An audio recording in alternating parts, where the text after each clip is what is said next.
And good morning, Tomas. Good morning, everyone. Thanks for joining us. We have our daily question from yesterday that was actually created by Public Health's Chima Mbakwe, asking for suggestions. He said he was open to them, so we asked shortly after his interview, what specific restrictions would you like to see to contain the spread of COVID-19? We received over 100 responses. Well, I wish you could have put Chima in there actually asking. We shared it this morning on Link Bites on Instagram. And yeah, so Chima was asking you guys, what restrictions would you like to see? Be explicit. Yeah, and so we asked him. Do it again. We asked him. We asked the question on Instagram, and yeah, people sounded off with a range of perspectives as always. And so we're gonna go ahead and share some of those with you right now. The first comment we received was from Leilani, who said, "We did lockdown. It worked. We almost made it, but we were warned not to open so fast. But because our leaders said we have to start opening tourism and let's invite everyone back into the island, even as it was picking up stateside, lockdowns work if they open slowly. If we don't lock down and give our first responders a chance to catch up, we will regret it. This is not the time to think that the federal will continue to help out Guam. They helped a lot. What we need is the right people to make decisions based on facts and not political power." Again, that was Leilani sharing her comment there. Wow.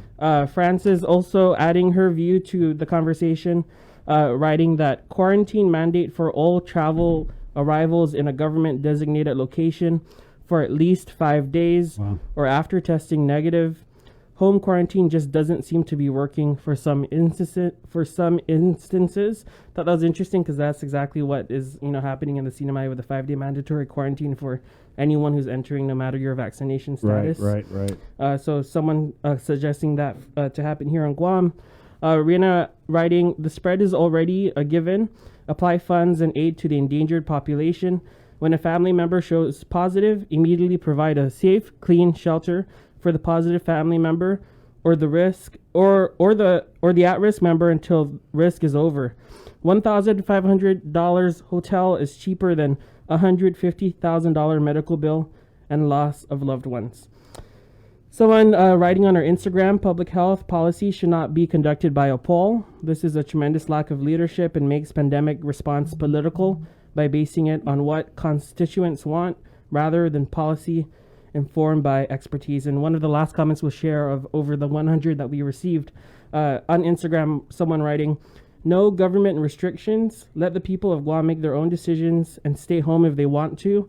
Let individual businesses decide what they should do for their patrons." And someone commenting there, "No mandates." The last one that we'll share for today's update is from Alan writing, "Why would you ask the community what restrictions would they like to get done when your job is to keep the island safe from this virus? Do your job that you're being paid for." And someone comments on Alan's post, "That's plain common sense." And so that's our daily question from yesterday. And today we'll be asking a daily question about schools and what people think should happen there, because I know that's something that a lot of people are weighing in on as well. Right. Yeah, that might be a good question. Thank you, Tomas. Thanks, guys. Yeah, and thank you to our friend Chima Mbakwe for creating our daily question for yesterday. But, I want to kind of say I agree with that comment that said public health policy shouldn't be determined by a poll. And I don't know how reassuring it was when we're asking the public health experts what will work, and they flip it on us and say, "I don't know, what do you think will work?" I wanted to go in on a comment that's posted actually on our stream right now, where it says that, "Hello, Chris and Sabrina. I watch the link every morning while getting ready for work, and I really love what you guys do for the community. I just wanted to share my perspective on the issue of COVID that is going on right now. On today's show, I've noticed that a common question that keeps being asked is, why doesn't the governor just lock things down? Well, I'd like to share my suspected reason why that is so.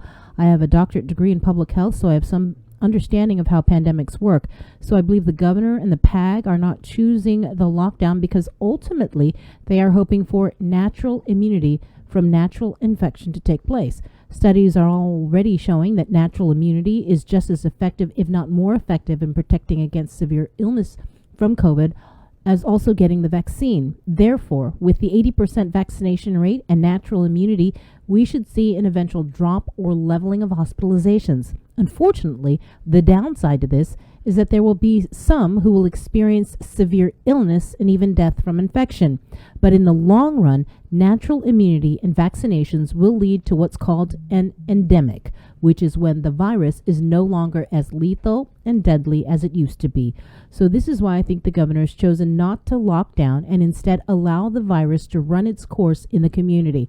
By locking down, this will only prolong the eventual establishment of natural immunity and protection from the vaccine within the community. So again, I just wanted to share my perspective and hope it may answer some of the questions that keep being asked on your show. Thank you again for all that you do, and I enjoy always getting the news in the morning from you guys and the rest of the group. Good day and God bless. Thank you very much. Yeah, I mean, is that the play?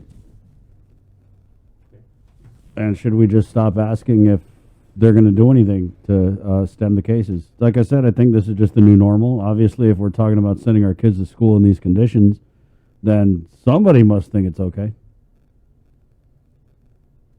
What do you think of that, Jay? Let it run rampant. No, I was thinking. Remember that one scene from the movie The Perfect Storm when they keep trying to like go around the big waves, and like there's 3 hurricanes affecting them, and then George Clooney basically says, he goes, you know what, we're just going to power right through this thing. Power through it. And it kind of seems, I mean, and this obviously is not. It would be a very popular strategy to say and to promote and everything like that, because it's just going to incite nothing but vitriol, right? But and Ronaldo, excellent comments, excellent insight. We thank you for that comment.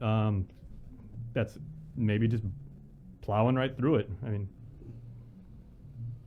and you've heard the phrase natural immunity more and more over the last week, especially like physicians have used it. Public health people. But what I think is what they believe is better than natural immunity is hybrid immunity, where you have the natural immunity and then you have the vaccine, which I think they believe is a cherry on top. Yeah, but like Ronaldo actually points out, he goes, natural immunity would lead to endemic when you basically give the virus nowhere to go, because either everybody has it and then it becomes less threatening. However, the downside of that is some people get really, really sick. And people are going to die. Life. Right, of course. And that's, to me, the cold, hard reality of this natural immunity discussion is that if it's true, and it kind of looks like it might not be true in the words that they're saying, but possibly in the actions that they're not taking. But if it is true, then that means that we're just accepting that more people are going to die. And that's that. And, hey, they're probably unvaccinated anyway, so big deal. I don't know. But if that's the play, then they need to come out and tell us, hey, everybody, we know you're expecting something to be done because that's what was done last time. Well, we're doing it different this time. We want you all to go out and get COVID. Like, why have restrictions if that's the play? But would they, though? Because to do this would be basically admitting we're going to go in a different direction. We're trying a different strategy. And by the way, we're putting a lot of you in harm's way.